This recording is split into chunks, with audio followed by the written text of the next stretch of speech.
In today's video, I'm going to teach you how to use AutoGPT-4 in your web browser. This step-by-step guide will help you navigate the process smoothly. Let's dive right in. First, you'll need to visit a site like Cognosys, IAI, or agentgpt.reworkd.ai, which are the portals that support AutoGPT-4 functionalities. Open your web browser and type in the URL. Ideally, have these sites bookmarked for quicker access in the future. Once you're on the site, look for a button labeled Get Started or Launch App. These are usually prominently displayed on the home page.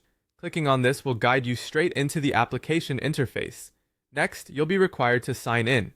This can be easily done using Google Authentication. Simply click on Sign in with Google.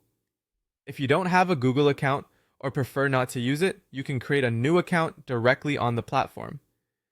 This part is important as it ensures that your data and progress are saved for future visits. Now comes the interesting part. You'll notice a field marked Agent Name. Here, you'll type the name you want to give to your AI agent. It's akin to giving a new friend a nickname and helps personalize your interaction with AutoGPT-4. After naming your agent, you'll see another field labeled Goal. In this section, specify what task or activity you want AutoGPT-4 to perform. Be as detailed or concise as you need. This description is crucial because it directs the AI in tailoring its actions to suit your requirements. Once you've filled out the agent name and goal, look for a Deploy Agent or Start button.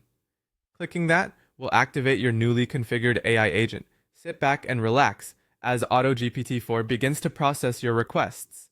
It will autonomously initiate steps to achieve the goal you've set, adding an aspect of automation that brings efficiency to the tasks you assign. You'll soon start to see results appear in real time within a chat panel. This real-time feedback loop is incredibly useful for tracking the progress of tasks or modifying goals if needed. Speaking of modifications, never hesitate to stop the agent, edit your goal, or rerun the process. Flexibility is one of the strengths of using AutoGPT-4 over a browser, and that wraps up our instructional guide on using AutoGPT-4 in a web browser. With these steps, you're all set to explore the potential of this incredible tool. Remember, practice makes perfect, and the more you interact with AutoGPT-4, the more intuitive the process will become. Thank you for watching, and happy automating!